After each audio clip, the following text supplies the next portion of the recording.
કે 2,38,000 બેરોજગાર યુવાનોની નોંધણી સરકારી ચોપડામાં થઈ છે અને નોંધણી વગરના તો અનેક ગણા યુવાનો માર્કેટમાં ફરે જ છે. હવે શું તમે જાણો છો કે છેલ્લા 2 વર્ષમાં કેટલા લોકોને આમાંથી સરકારી નોકરી મળી? નહીં. માત્ર 32 યુવાનોને. માલુમ હે તેરે બાપ કો મત સિખા. હવે ઘણા અંધભક્તો એમ કહે છે કે યાર તમે જ્યારે હોય ત્યારે બીજેપીનો જ વાંક કાઢો છો, તો ચાલો આજે કોંગ્રેસનો વાંક કાઢીએ.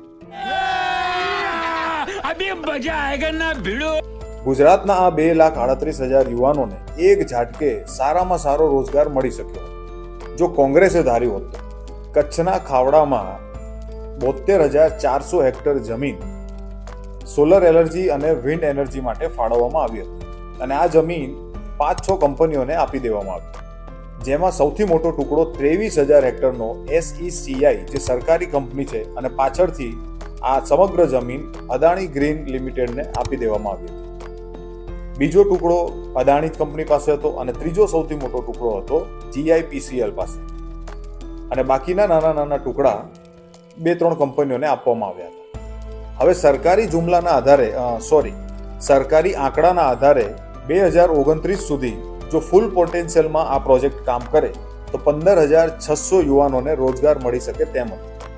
પણ જો સરકારે આ 72,400 હેક્ટર જમીન ગુજરાતના 72,400 યુવાનોને એક હેક્ટર જમીન આપી હોત તો આપણા ગુજરાતને આવનાર સમયમાં 72,400 નવા લખપતિ 100% મળ્યા હોત. વાત તો સહી હે. કારણ કે આ દરેક જમીન પ્રતિ હેક્ટર માત્ર 15,000 રૂપિયાના વાર્ષિક ભાડાથી સરકારે આ કંપનીઓને આપી હતી અને આ દરેક સ્ટાર્ટઅપ દીઠ જો 5 માણસને કામ મળ્યું હોત તો 3,50,000 થી વધારે યુવાનોને 100% રોજગાર મળ્યો હોત. સાથે સાથે નફો આ દરેક યુવાનોમાં વહેંચાયો હોત. તો એક તીરથી 2 નિશાન સાધી શકાત, બેરોજગારી અને ગરીબી આ બંનેના. પણ અફસોસ આવું ના કરવામાં આવ્યું, કારણ કે આવું કરવામાં સરકારી અધિકારીઓ અને નેતાઓને મહેનત કરવી પડે. નેતાઓના વિદેશ પ્રવાસ અટકી જાત, નેતાઓના ખિસ્સા રિબિન કાપવાના પ્રોગ્રામ અટકી જાત, એમના મિત્રોના નફા અટકી જાત અને ફાઇનલી તેમને મળતું ચૂંટણી ફંડ પણ અટકી જાત. અને આમાં વાંક તો કોંગ્રેસનો જ કહેવાય ને.